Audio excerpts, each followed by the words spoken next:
Hey guys, Jonathan here, and in this video, we'll be taking a look at every single LEGO Dark Knight Trilogy minifigure that has ever been released.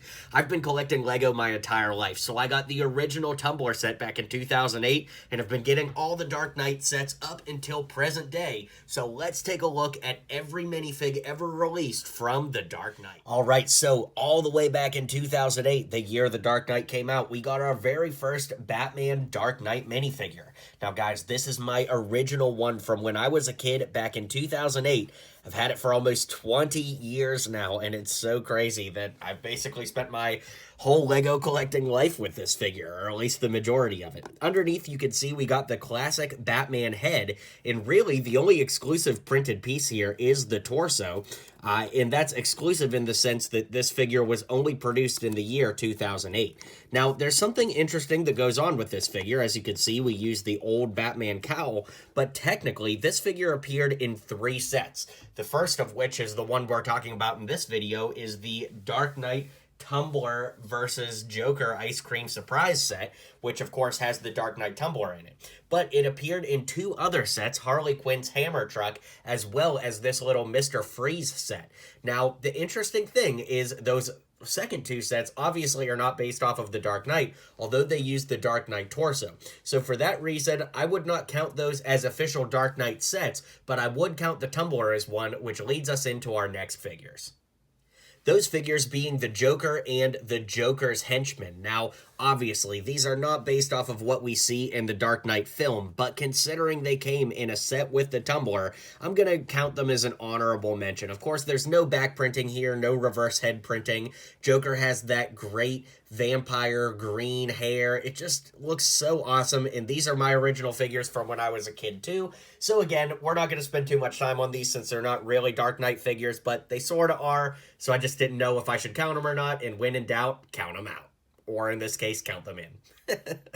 Alright, 3 years later, LEGO DC would be coming back. Really, the first sets came out in 2012, but at Comic-Con in July of 2011, 1,500 of these Batman minifigs were given out as a raffle prize. Of course, this is the Dark Knight suit, and when we lift up the helmet, you can see he actually has an exclusive head underneath that has black printing around his headband. So this head was only ever used on this figure specifically, and we actually got some pretty nice back printing on this one as well.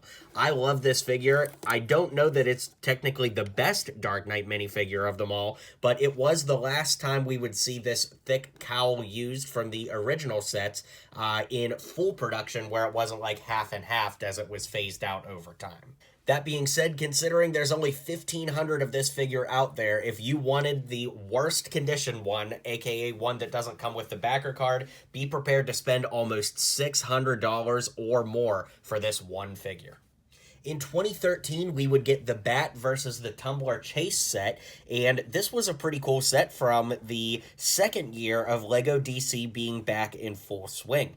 Now, if we compare this to the original 2008 version, you can see that these are the only 2 times that the suit was used in a dark gray color scheme as the base, with the printing over top. But of course, the 2013 one has a different level of sophistication and detail, although I would say that these 2 figures are probably 2 of the most similar of the Dark Knight Batmans we've gotten. That being said, focusing back in on the 2013, you can see it used the modern cowl that debuted in 2012, and we got that modern Batman head underneath with the black band, but the black band doesn't connect at the ends, it just goes from side to side, whereas on that Comic-Con, it was a full black rectangle the whole way around. Speaking of the whole way around, we can flip that cape around to see some awesome back printing on this one, and it makes for a really great figure all around, and really was our last Dark Knight set, or rather Dark Knight figure, for at least a little bit. That same Dark Knight Rises set came with Commissioner Gordon. In fact, one of our only Commissioner Gordon minifigures ever, and thankfully it looks enough like the comic book version that if you only had this one, you could kind of sub it out, but obviously this is based off of the films. I really like this figure. The SWAT vest is uncharacteristically militaristic. Say that 10 times fast for what LEGO usually gives us, but I think that that makes this figure really stand out and makes it an awesome one to add to the collection. Then, of course, that brings us to Bane, the only Dark Knight Rises Bane minifigure that has ever been produced. I love this figure. It looks so good. Getting the back of head printing is super nice too. And overall, I think that this is a great figure. It's one of the few times that I really don't think a figure needed any kind of leg printing detail. I think that this one really stands out on its own, and I think it's aged exceptionally well. It's crazy to me that this is the only Dark Knight Trilogy Bane we ever got, especially going on over a decade. Well, actually, it's been more than a decade now. So, kind of crazy. Hopefully we get another one someday if you don't happen to have this one, but thankfully, this one isn't too crazy expensive, although it's getting up there as these new figures come out and everybody wants to go back and get this one. Okay, in 2014, this would actually be our last Batman Dark Knight figure for quite some time. This came in the UCS style tumbler, the big giant one, but they actually reissued this set quite some years later, which of course we'll look at in just a moment. But this figure is really cool. Interestingly, it is based off of the Batman Begins suit, which had a different bat symbol on the front of the torso. And of course, you'll notice that, like, on the sides of the torso, there are 3 rectangular bars right about where my thumb is. And that's the differentiating point between this figure and the other Batman Begins figure we got, which of course, when we get to that, I'll show you those side by side. But overall, I like this one a lot. It's got the papery cape. Really good look. And this would be our final Dark Knight Trilogy era Batman figure that came with a paper cape. They would all be some other variation from here on out. You'll also notice that the head is exclusive on this. He has just a little bit of like a dimple near the smirk right here where I'm pointing, and that made this head technically exclusive. He also had an exclusive expression on this side, so lots of cool stuff going on with this figure, and definitely a nice standout. That same UCS tumbler gave us our first ever Heath Ledger Joker, which of course was very welcomed by fans. This was cool because we got hip and leg printing here that had his trench coat printed on it. I always liked that they skipped one of the buttons being buttoned on his green vest, which looks cool. And he also has a really neat detail. It's kind of hard to see on camera, but his teeth are actually slightly yellowed, which I always liked. Now he has a darker green hair here. I'll show you when we look at the other Heath Ledger Jokers that on the next 2, his hair is actually more like a vibrant, not quite lime green, but it's much more vibrant green than this one. And overall, this is an awesome figure. And with that leg printing, it's definitely gone up in value, although it is quite similar to the 2025 version. And of course, we'll compare that too. It'd be another 7 years before we saw a Dark Knight figure again, and this would be in the UCS Dark Knight tumbler, which was almost brick for brick, exactly the same as the previous one, just with some very, very slight modifications. The biggest upgrade here, of course, were the minifigures. This is our only Dark Knight Batman ever to get leg printing of any variation from the Dark Knight Trilogy, which is quite cool, and of course, that torso is super, super detailed. Other than the spongy cape, which you guys know I'm not a huge fan of, I might say that this is my favorite Dark Knight Trilogy Batman minifig, especially just because of that great torso print and leg print. When we lift the the cowl up, you can see that he's got the standard Batman face underneath, so not exclusive like some of the previous ones, but overall a really nice figure, and if he only had a paper cape, I would be definitively to say this is my favorite, although I still think I'd probably say it's my favorite anyway.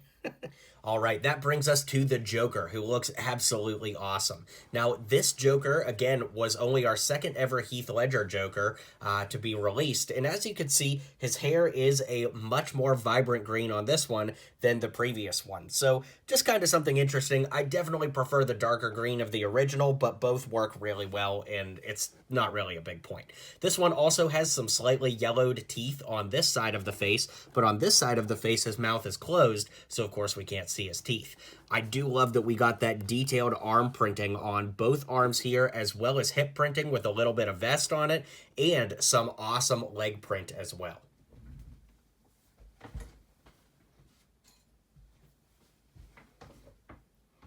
Also, I'm going to show you this. This is a misprint from my collection that when we look on the back, you could see that on this misprint, the full dark blue was not printed onto his vest on the back. So while this is literally a one-of-one, probably the only misprint like it in the world, I just thought it'd be fun to show you guys here since we're obviously all into the Dark Knight watching this video.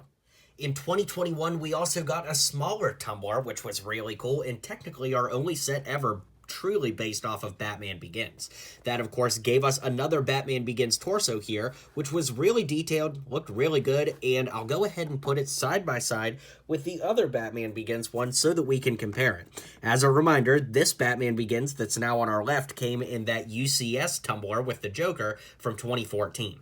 Needless to say, the Joker one, again, the one on the left, is a lot more detailed, has a lot more intricate things going on with it, but there is a certain simplicity that I really like about that 2021 one.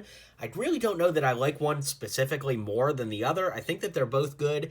I guess the reason I would like the UCS one more is because of that paper cape. I really can't tell you guys how much I hate the spongy capes, and especially the cape of the next Batman we'll look at. But before we get to that, we've got one more figure.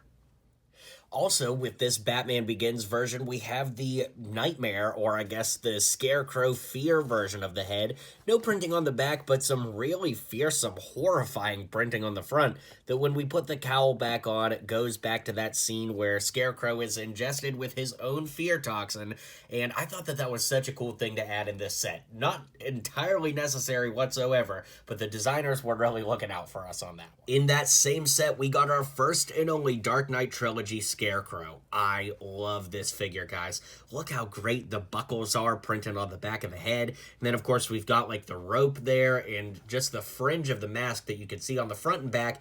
And, of course, having that gray suit with the blue tie really grounds this in realism just like the movie. I think this figure is so cool. I like how his eyes feel just a little bit sunken in. And overall, I think that this figure knocked it out of the park. I remember seeing the, reveal for this back in the day and being like, oh my God, we're getting Batman Begins. This is so cool. So yeah, definitely a big fan of this, and I love the way this figure looks. All right, 4 years later, The Dark Knight returns. See what I did there? That would bring us to the 2025 Tumbler versus Two-Face and Joker set. Now, this is a huge jump forward because now we've got these rubber capes for the characters. I'm not a fan of these rubber capes either, especially with this Batman cowl, because as you can see, there's a huge gap between the cape and the neck where you can actually see, like, the skin of the figure. To be fair, on certain Batman figures in the past, you were able to see, like, the skin of the neck area as well, but I think it's much more pronounced on these rubber cape versions. That being said, we also have a new cowl here, which has the white part built into the helmet instead of relying on a headband for the character the whole way around. So, there are some slight changes. I could see people liking certain things about this better, one way or the other, but I do have to admit that this is not anywhere near the top of my favorites, just because I feel like a lot of the changes here were changes not necessarily made as upgrades, just changes for the sake of change. And that's not always a good thing, although I'm not saying this figure is terrible. I am just saying it's probably my least favorite of anyone in this lineup. All right, that brings us to our 2025 Joker, and I would say that this is probably the closest to a recreation of another figure on this list, because of course our 2025 one does not get the leg printing here that the original did, but the torsos are incredibly, incredibly similar. So much so that I feel like the value of the original one could go down if not for that exclusive green hair, the head, and of course those legs. The torsos are just so similar that I feel like most people, if they just want to have a Heath Ledger Joker in their collection, aren't going to be too concerned about which one they get. We'll go for the cheapest option, and for now, I imagine that will probably be the new one. Speaking of the new one, it actually uses the head from the 2021 Tumbler, so the head and hair are shared between these two figures, but then of course everything else is unique. Going side to side here, of course, the back print is going to be pretty similar. And like I said, that shares with the 2021 head with the open mouth expression on one side. And overall, I think it's a nice figure. But like I said, I feel like the existence of this 2025 one could alter the value of the original one. But it's too early to say. And who knows? Let me know what you think in the comments. Now that brings us to Two-Face. Not only has it been years since we had any Two-Face in LEGO form, but this is our first Dark Knight Trilogy Two-Face ever. It's an interesting figure. Of course, on the burn side, you can see that he still has an eyebrow there, which is a little confusing. Wouldn't that have been burned off? But at the same token, I get that this has to be a little bit cartoonified because it's LEGO, so it does make sense. That being said, I love what they did with the torso, showing the burn on this side, and a lot of people were like, oh, well, how come his legs aren't burnt? Well, in the movie, if you look at the costume, it is really just the jacket that got burned. So I think Lego did a very accurate job here. The one thing is, the hairpiece is really cool, right? Uh-oh, if I could keep from dropping it, that is. Because as you can see, there's a circle on the inside that connects to the exposed stud on the top of the head. Well, that circle had to be closed, so they weren't able to just put hair on half the head, but I feel like they got as close as they possibly could to only having hair on half the head. The one downside is that this hairpiece covers up a lot of the great burn detail that's on the back of the head. I'm kind of curious why that wasn't a little bit more off-centered to try and, do it that way. But with Two-Face being not only my favorite DC villain, but quite possibly my favorite DC character in general, I think they did an amazing job here. His double-headed coin even has scratches on the one side, and overall, I think this figure is awesome. Alright guys, let me know in the comments down below how many of these you have and what your personal favorite is. I'd love to hear, so be sure to hit like and subscribe down below, leave a comment, and I'll see you guys on the next video.